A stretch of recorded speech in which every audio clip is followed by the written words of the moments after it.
What's up, YouTube? 2011 Toyota 4Runner. I'm going to show you how to replace the rear brakes and rotors on this thing today. I'm doing driveway work. I work mobile now.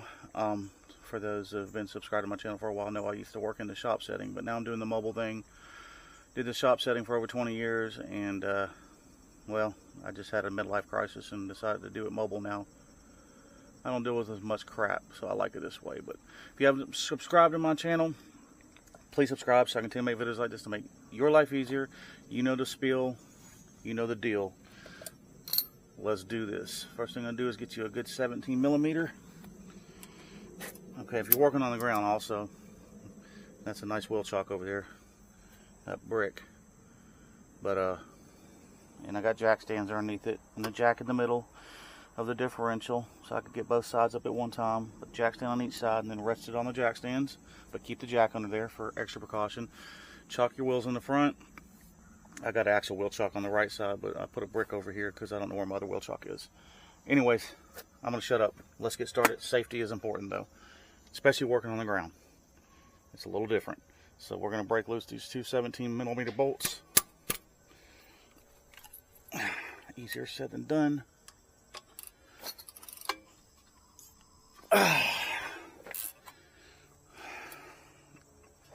And they should be tight. So.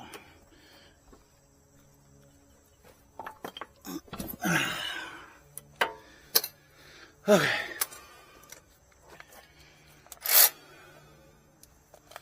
Now I'm going to take my ratchet and get them the rest of the way out.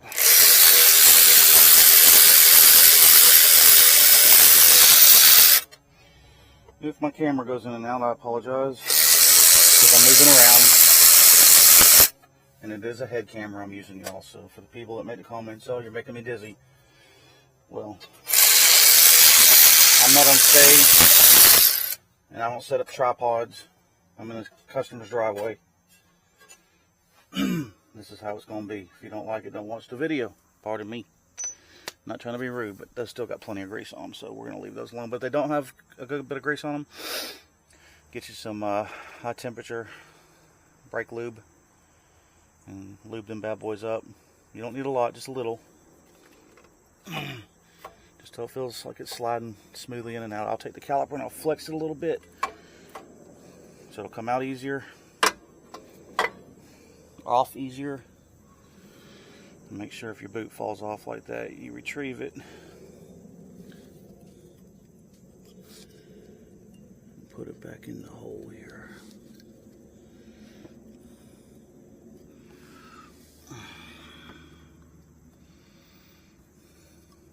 The big hole is on the outside, I'm guessing.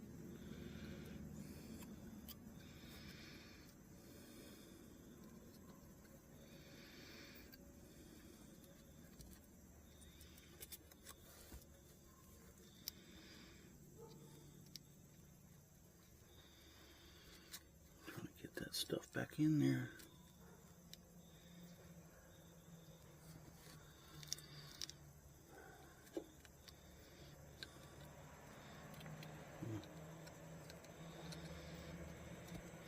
Of course, you know, the side I'm recording on, because I already did the other side, is gonna F with me.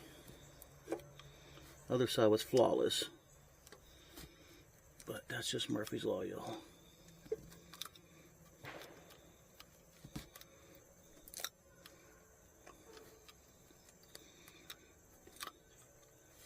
Make sure you get that thing seated because you don't want any moisture getting in there. So what I'll do is I'll take my bolt,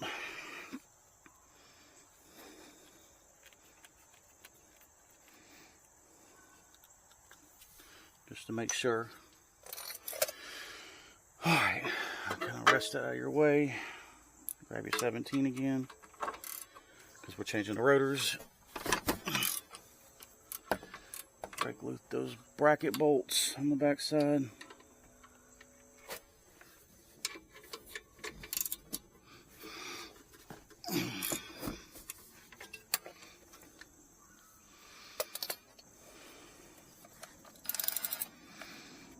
Now, when the tire makes a good seat, by the way.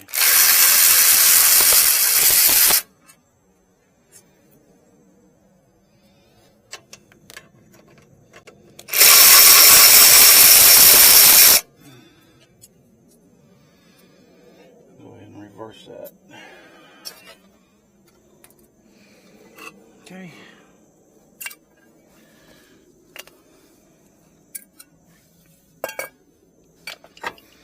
Now if your rotor doesn't want to come off as easy as that one did, which I'm surprised it did because I figured this side was just going to completely mess with me because I want to record this. But it's coming off smoothly. Just hit it with a hammer on the back side a few times. Walk it off. When you get your rotor, a lot of times they'll come with oil on them to protect them from rusting. You just wipe that stuff off with some degreaser. Tub of towels. Works pretty good. Or some brake parts cleaner in a rag. A clean rag.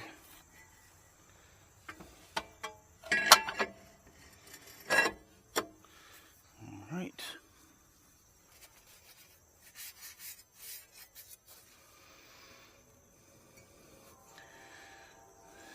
Now the hardware's not that dirty, so I'm going to leave it alone.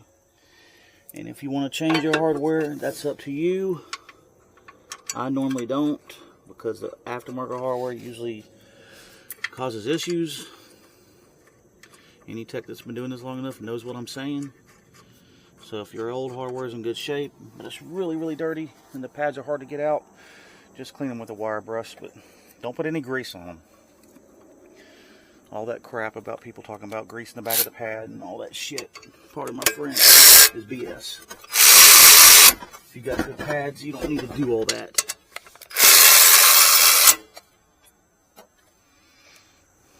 And now we're going to lock them down with the long wrench.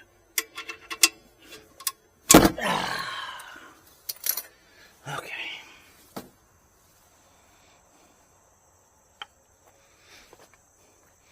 Oh, of course, my new pad fell down in the hole of the wheel.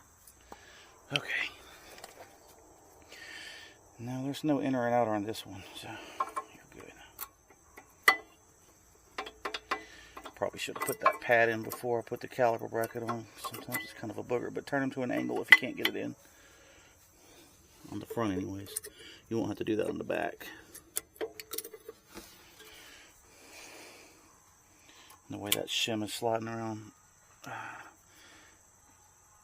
Bend your ears a little bit. Boom. That way it doesn't fall off or scrub anything. Alright, now take you a little wind back tool. I probably could have flexed it all the way back, honestly. But take your old pad. You can buy one of these little guys, hell, at Walmart, a few dollars. I actually think I got this at Walmart.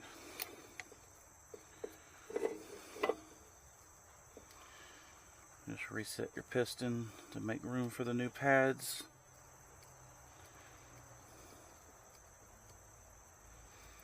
Twist it until it doesn't want to go back no more.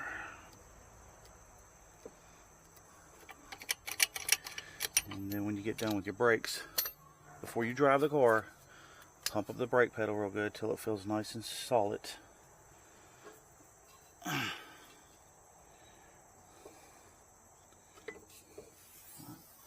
Push your little boots back some, that way they're not cocked. Now these bolts right here are the same for the top and the bottom, doesn't matter. Just start them a couple good turns. Where'd my ratchet go?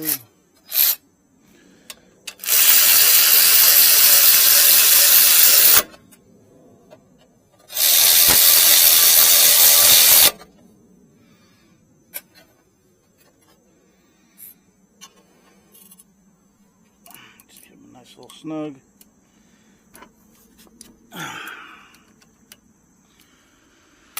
Alright. Put your wheel back on. Torque your wheel down. That's how you do it. Anyways, y'all have a good day. Check like, subscribe. Peace out.